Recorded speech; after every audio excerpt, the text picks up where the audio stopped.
Bismillahirrahmanirrahim. Assalamualaikum warahmatullahi wabarakatuh.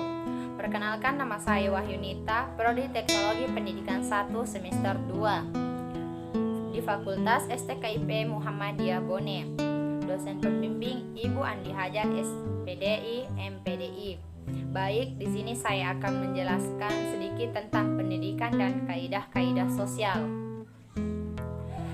di mana kita mengetahui bahwa pendidikan merupakan suatu pembelajaran perilaku, sifat, kedisiplinan, dan kecerdasan, dan pembelajaran ataupun kebiasaan manusia yang diturunkan dari generasi ke generasi berikutnya, yang melalui pembelajaran, pelatihan, dan penelitian.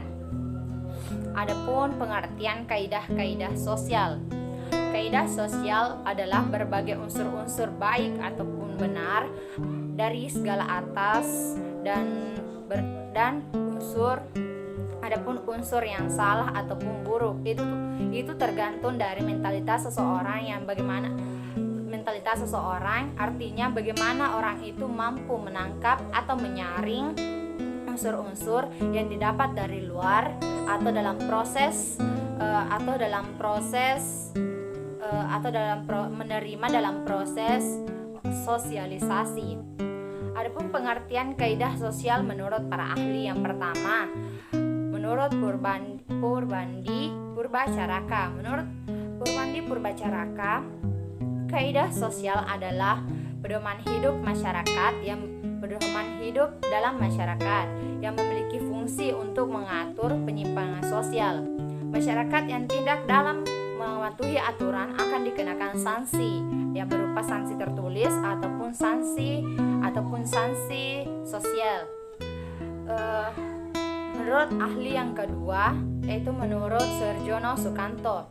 Menurut Surjono Sukanto, kaidah sosial adalah tingkah perilaku seseorang dalam mematuhi aturan sehingga aturan yang memiliki aturan-aturan yang harus dipatuhi yang secara umum agar menghindari dinamika kelompok sosial.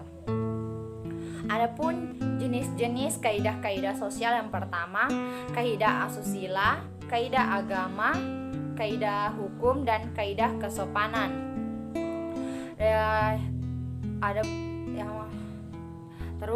Adapun fungsi kaidah sosial, yaitu mengontrol berjalannya kehidupan dalam bermasyarakat. Yang kedua, menjaga keromantisan atau ketenangan dalam kehidupan bermasyarakat. Yang ketiga, memberikan pedoman bagi masyarakat.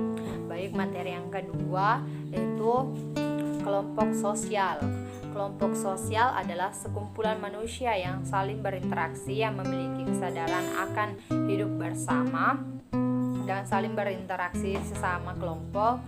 Dan kelompok sosial terbentuk karena adanya kesadaran masyarakat. Adapun definisi menurut para ahli, yang pertama, menurut Robert K. Merton. Menurut Robert K. Merton, kelompok sosial adalah sekumpulan manusia yang saling berinteraksi, yang mengikuti pola-pola umum yang telah matang atau mapan. Yang kedua, menurut Horton dan Huon, kelompok sosial ialah sekumpulan manusia yang saling hidup bersama. Yang ketiga, definisi menurut Surjono Sukanto. Kelompok sosial terbentuk karena adanya kesadaran hidup bersama sehingga membentuk ikatan kebersamaan di antara kelompok sosial. Adapun bentuk-bentuk kelompok sosial, yang pertama, memiliki kesadaran bahwa dirinya termasuk dari kelompok tersebut. Yang kedua, memiliki keyakinan akan kelompok sosial. Yang ketiga menyadari bahwa dirinya bagian dari kelompok tersebut. Dan yang terakhir, visi yang baik yang mendorong individu menjadi kelompok sosial. Bentuk-bentuk kelompok sosial yang pertama, kelompok sosial yang terorganisir dan kelompok sosial yang tidak terorganisir. Kelompok sosial yang terorganisir terbagi atas 6. Yang pertama, kelompok sekunder dan primer, kelompok besar dan kecil, kelompok dalam dan luar, kelompok paguyuban dan patembayang, kelompok penekan, dan kelompok dalam dan luar. Adapun kelompok yang tidak terorganisir, yang pertama kelompok kerumunan, publik, dan kelompok massa. Baik, materi selanjutnya itu lembaga sosial, di mana kita mengetahui lembaga sosial atau yang dikenal dengan sebutan lembaga masyarakat merupakan salah satu jenis lembaga yang mengatur rangkaian tata cara atau prosedur dalam melakukan hubungan antara manusia saat mereka menjalani kehidupan bermasyarakat dengan tujuan mencapai keteraturan hidup. Adapun definisi menurut salah satu ahli, yaitu menurut Surjono Sukanto. Menurut Surjono Sukanto, lembaga sosial merupakan himpunan norma dari segala tingkatan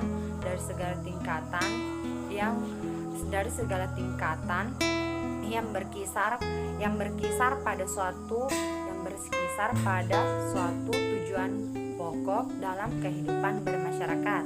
Adapun fungsi dari lembaga sosial yang terbagi atas 3. Yang pertama itu lembaga sosial memberikan pedoman hidup bagi anggota masyarakat.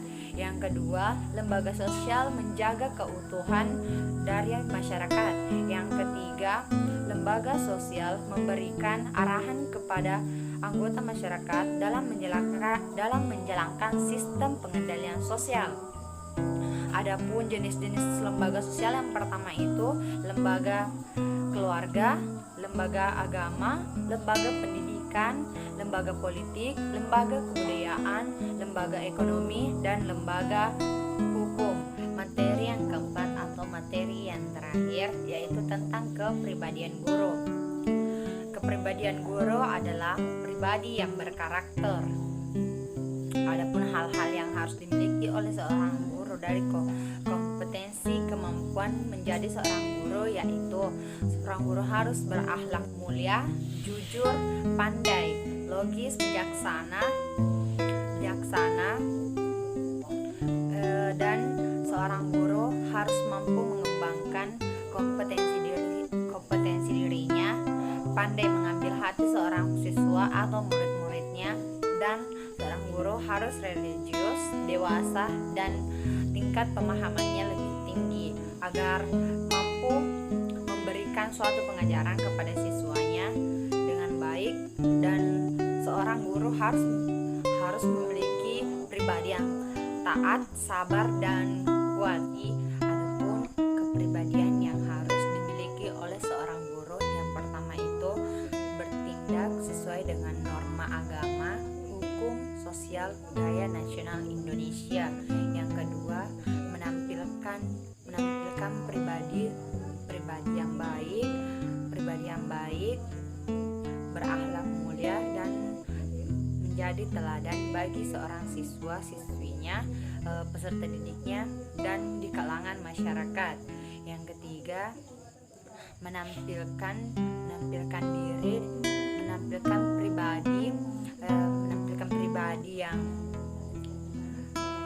pribadi yang baik, pintar, berwibawa, pandai, arif, dan bertanggung jawab. Yang ketiga, menunjukkan etos kerja yang tinggi, tanggung jawab yang tinggi, dan bangga menjadi seorang guru dan memiliki rasa percaya diri. Yang kelima, menjunjung tinggi kode etik profesi guru.